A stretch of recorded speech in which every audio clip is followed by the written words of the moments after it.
Praise the lord. April 22, 2024 కీర్తనల గ్రంథం 119 అధ్యాయం 50 వచనము. నీ వాక్యము నన్ను బ్రతికించి ఉన్నది, నా బాధలలో ఇదే నాకు నెమ్మది కలిగించుచున్నది. అవును, ఆయన వాక్యము నిత్యము శాశ్వతముగా నిలబడేది.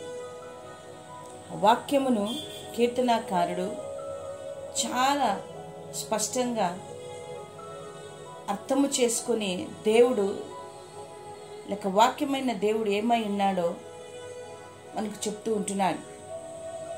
అని అంటున్నాడు, నా పాదములకు దీపము, నా త్రోవకు వెలుగు చూపేది ఈ వాక్యమే.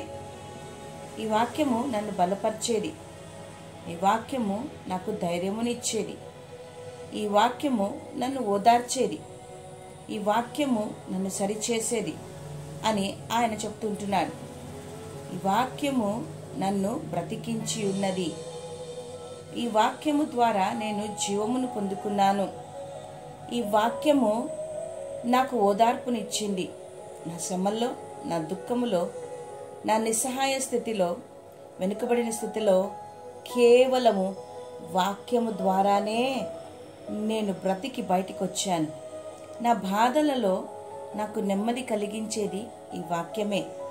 అవును, ఆదియందు వాక్యముండెను, వాక్యము దేవుని యొద్ద ఉండెను, వాక్యమే దేవుడై ఉండెను, ఆ వాక్యమే శరీరధారి అయి కృపాసత్య సంపూర్ణిగా మన మధ్యలోకి వచ్చాడు. ఆ వాక్యమైన దేవుడు పరిశుద్ధాత్మ దేవుని మనకు ఆదరణకర్తను మనకు అనుగ్రహించాడు. ఈ యొక్క పరిశుద్ధాత్మ ద్వారా ఈ వాక్యము మన యొక్క జీవితాలలో ఉండగలుగుతుంది.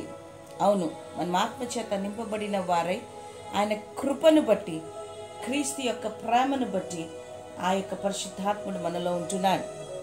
నా ప్రియ సహోదరుడా, సహోదరి, ఈ రోజుల్లో ఎంతో ఫాస్ట్గా మూవ్ అవుతున్న ఈ ప్రపంచంలో ఎన్నో సందర్భాలలో, ఎన్నో సమస్యలలో, ఎన్నో ఇరుకులలో, ఎన్నో కష్టాలలో, ఎన్నో శోధనల్లో, ఎన్నో తొందరల్లో మనం ఇరుక్కుని పోతూ ఉంటున్నాం. కానీ వీటన్నిటిలో నుండి మనకు విడుదలను, తప్పింపును ఇచ్చేది కేవలము వాక్యమే. అనునిత్యము వాక్యమును మనం చదువుదాం. ఈ లోకంలో ఎవరు మనల్ని ఓదార్చినా ఆ ఓదార్పు కొద్దిసేపే. కానీ దావీదు భక్తులు చెప్పినట్టుగా, కీర్తనకారుడు అన్నట్టుగా, ఈ వాక్యమే మనల్ని బ్రతికించేది. ఇది జీవము కలిగిన వాక్యం, సజీవమైన వాక్యం, బలమిచ్చు వాక్యం, శక్తినిచ్చు వాక్యం, జీవమునిచ్చు వాక్యం. ఈ వాక్యమును అనునిత్యము చదువుతూ, ఈ వాక్యమును మనము ధ్యానిస్తూ, ఈ వాక్యానుసారంగా మనము జీవించినట్టయితే మనము దేవునితో సత్సంబంధము కలిగిన వారై, దేవునితో సహవాసము కలిగిన వారై, దేవునికి ఎంతో దగ్గరగా మనం ఉండగలుగుతాం. కాబట్టి నా ప్రియ సహోదరుడా, సహోదరి, ఉదయకాలమున ఒకవేళ నువ్వు వాక్యాన్ని నిర్లక్ష్యం చేస్తుంటున్నావేమో, నువ్వు వాక్యంని చదవలేకపోతుంటున్నావేమో, వాక్యాన్ని ధ్యానించలేకపోతుంటున్నావేమో, ఒక్కసారి నీ హృదయంను త్రిప్పి దేవుని వైపు చూడు, వాక్యాన్ని చదువు, వాక్యములో నీ శక్తిని నువ్వు పొందుకో, వాక్యము బలమును పొందుకో. కాబట్టి నిర్లక్ష్యము చేయక, నేను బ్రతికించేది ఈ వాక్యమని నువ్వు గుర్తుంచుకొని, నీ బాధలలో నెమ్మది కలిగించేది ఈ వాక్యమని తెలుసుకొని, ఆ వాక్యాన్ని నువ్వు ధ్యానించు, వాక్యాన్ని నువ్వు ప్రకటించు. దేవుడు నీ జీవితంలో అద్భుతాలను, ఆశ్చర్య కార్యాలను చేయగలుగుతాడు. నీవు ఇతరులకు సాక్ష్యం చెప్పగలుగుతావు. వాక్యము ద్వారా నేను బలపడ్డాను, వాక్యము నాకు ధైర్యం ఇచ్చింది, వాక్యము ద్వారా నేను స్థిరమైన స్థితిలో నేను ఉన్నాను అని చెప్పగలుగుతావు. కాబట్టి ఆ యేసయ్య వాక్యమైన దేవుని అనునిత్యము మనము ధ్యానిద్దామా?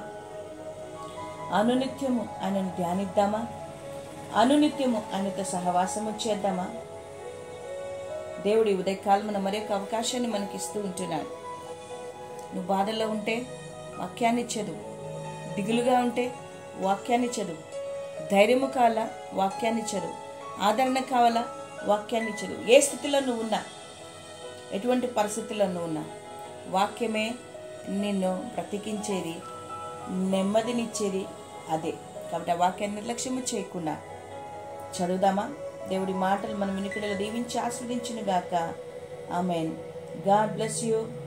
Victory ministries, Kalyan Durg.